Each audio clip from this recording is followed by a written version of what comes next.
बिस्मिल्लाहिर्रहमानिर्रहीम। अस्सलाम वालेकुम viewers, welcome to my channel easy food cooking secret. तो कैसे हैं आप सब? उम्मीद करती हूँ सब खैरियत से होंगे।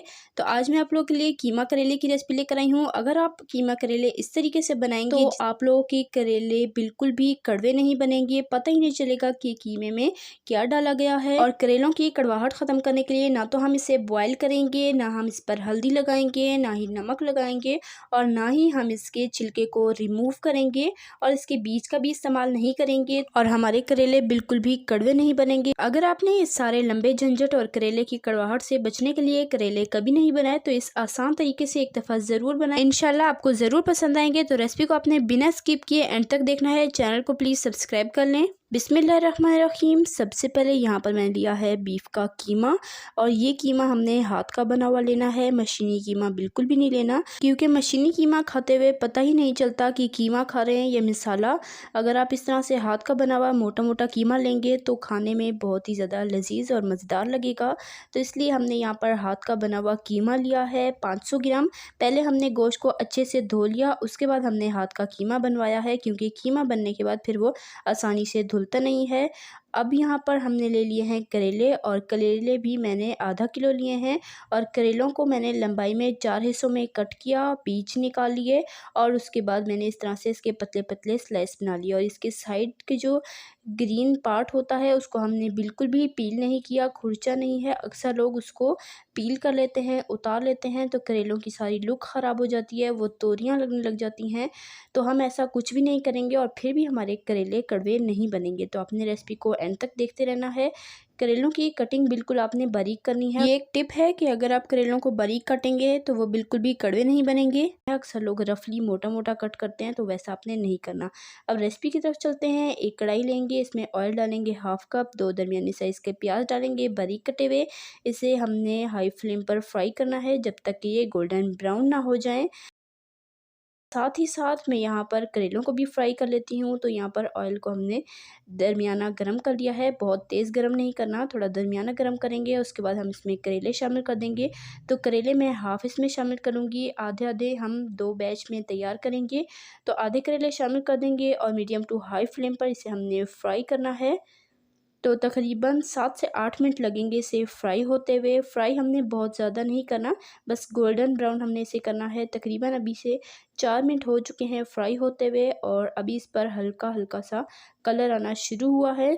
साथ ही हम प्याज़ों को भी देख लेते हैं। तो यहाँ पर हमारे प्याज जो हैं ये भी ब्राउन होना शुरू हो चुके हैं। मुसलसल चम्मच चलाते रहेंगे जब तक कि ये ब्राउन नहीं हो जाते।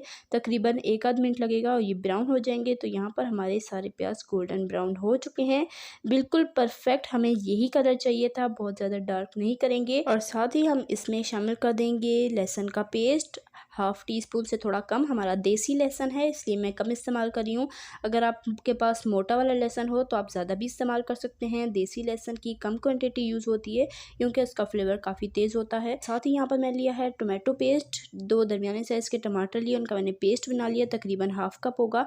साथ ही थोड़ा सा पानी भी शामिल कर देंगे ताकि मसाला जले नहीं। साथ पाउडर मसाले जाएंगे, पिसा धनिया 1 चाय का चम्मच, नमक आधा चाय का चम्मच, पिसी हल्दी 1/4 चाय का चम्मच, पिसी लाल मिर्चें 1 चाय का चम्मच, और अदरक का पाउडर मैंने लिया है 1/4 चाय का चम्मच। सुंड है ये, तो ये मैंने ले लिया। अगर आपके पास पेस्ट हो तो आप पेस्ट भी ले सकते हैं। साथ मैंने सफ़ेद ज़ीरा लिया है आधा चाय का चम्मच। तो ये सारे पाउडर मसाले शामिल करेंगे। मसाले को अच्छे तरीके से 3 से 4 मिनट के लिए भून लेंगे, ताकि अदरक लहसुन की कच्ची स्मेल निकल जाए और मिर्चें भी हमारे अच्छे से पक जाएँ। तो मसाले की भुनाई बिल्कुल अच्छे से करनी है 3 से 4 मिनट, और 3 से 4 मिनट होने के बाद मैं इसमें शामिल कर लूँगी बीफ का कीमा। कीमे का आपने ध्यान रखना है कि मशीनी कीमा ना हो, हाथ का कीमा हो, क्योंकि हाथ का कीमा ज़्यादा टेस्टी लगता है, टेस्टफुल लगता है। तो कीमे को अच्छे तरीके से मसाले में मिक्स करने के बाद इसमें मैंने शामिल कर दिया है पानी हस्बे ज़रूरत। पानी इतना शामिल करेंगे जिसमें कीमा अच्छे से गल जाए, और साथ ही साथ पानी ड्राई हो जाए। अब इसमें अच्छे से बॉयल आ चुका है, एक दफ़ा इसे मिक्स कर लेंगे। उसके बाद ढककर लो फ्लेम पर कीमे को अच्छे से गलने तक पकने देंगे। तकरीबन 20 मिनट में ये अच्छे से गल जाएगा। और साथ हम यहाँ पर करेले भी चेक कर लेते हैं। तो करेलों पर अब काफ़ी ज़्यादा कलर आ चुका है। मज़ीद इसे 1 से 2 मिनट के लिए हमने फ्राई करना है। तो अभी इसे फ्राई होते हुए 1 से 2 मिनट हो चुके हैं और करेलों पर बिल्कुल परफेक्ट गोल्डन कलर आ चुका है। हमें यही कलर चाहिए था, बहुत ज़्यादा हमने इसे गोल्डन ब्राउन नहीं करना, बस हल्का सा क्रिस्पी होने तक इसे फ्राई करना है। तो अब हम इसे निकाल लेते हैं। तो अगर आपको रेसिपी ज़रा सी पसंद आ रही है तो वीडियो को लाइक कर लें, शेयर कर लें अपने फ्रेंड एंड फैमिली मेम्बर्स के साथ। चैनल पे नए हैं तो आपसे रिक्वेस्ट है चैनल को प्लीज़ ज़रूर सब्सक्राइब किया करें, इससे हमारी हौसला अफजाई होती है और आपके लिए ऐसी ही मज़ेदार और आसान सी रेसिपीज़ लाने की भरपूर कोशिश करते हैं। तो करेले हमारे सारे फ्राई हो चुके हैं। तो ये देखें हमारे करेले बिल्कुल परफेक्ट फ्राई हो चुके हैं। कलर आप देख सकते हैं, हमने बहुत ज़्यादा इसे डार्क ब्राउन नहीं किया, हल्का सा क्रिस्पी होने तक हमने इसे फ्राई किया है। और ऐसे करेले भी बहुत ही ज़्यादा मज़े के लगते हैं। अगर आप इस पर नमक लगाकर इसे एज इट इज़ खाएंगे तो भी बहुत ही ज़्यादा ये टेस्टी लगते हैं और बिल्कुल भी कड़वे नहीं लगते। तो करेलों को आपने डार्क फ्राई इसलिए नहीं करना क्योंकि अपना करेलों का जो फ्लेवर होता है वो बिल्कुल ख़त्म हो जाता है। तो लाइट क्रिस्पी होने तक फ्राई करेंगे तो करेले हमारे बिल्कुल टेस्टी बनेंगे।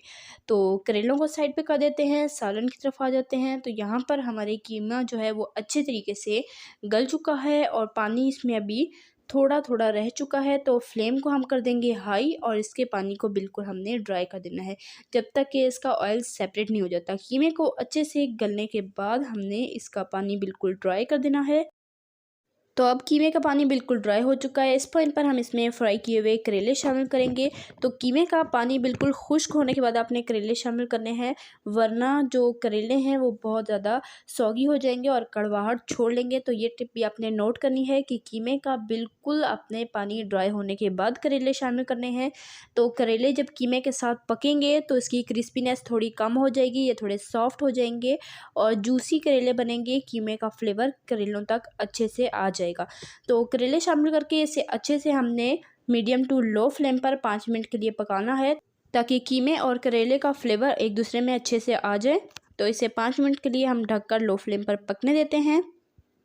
तो करेले हमारे यहाँ पर माशाल्लाह अल्हम्दुलिल्लाह से तैयार हो चुके हैं। बहुत ही ज़्यादा मज़ेदार खुशबू आ रही है। फ्लेम को कर देंगे ऑफ़, इसे अच्छे से मिक्स करेंगे, डिश आउट करते हैं, आपको दिखाते हैं फ़ाइनल लुक। माशाल्लाह से बहुत ही लज़ीज़ और बहुत ही मज़ेदार से हमारे करेले बनकर तैयार हुए हैं, बिल्कुल भी कड़वे नहीं बने। तो आपने सेम टिप्स को फॉलो करना है तो आपके भी करेले इंशाल्लाह ऐसे ही लज़ीज़ और मज़ेदार बनकर तैयार होंगे, बिल्कुल भी कड़वे नहीं बनेंगे।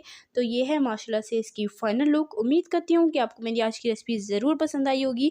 पसंद आई है तो वीडियो को लाइक करें, शेयर करें, कमेंट आपने ज़रूर करना है कि आपको मेरी आज की मज़ेदार और आसान सी रेसिपी कैसी लगी है। तो करेले बनाने का बहुत ही आसान तरीका आज मैंने आपके साथ शेयर किया है। ना ही करेले का छिलका ऊपर से उतारने की ज़रूरत है, ना ही इसे नमक लगा के रखने की ज़रूरत है, ना ही इसे मसल कर धोने की ज़रूरत है और ना इसे बॉयल करने की ज़रूरत है। अगर आपने इस लंबे झंझट से बचने के लिए करेले कभी नहीं बनाए और कड़वाहट से बचने के लिए करेले कभी नहीं बनाए तो आज हमारे तरीके से आसान तरीके से बनाकर एक दफ़ा ज़रूर ट्राई कीजिएगा।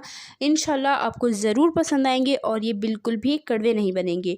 तो आपने सब टिप्स को फॉलो करना है। करेले को आपने तब कीमे में शामिल करना है जब इसका पानी बिल्कुल ड्राई हो जाए और करेलों को आपने हल्का क्रिस्पी होने तक फ्राई करना है। तो इन सब टिप को आपने फॉलो करना है। इंशाल्लाह आपके करेले मज़ेदार और लजीज बनकर तैयार होंगे। तो इंशाल्लाह फिर मिलेंगे नेक्स्ट मज़ेदार सी रेसिपी के साथ। तब तक के लिए अल्लाह हाफ़िज़।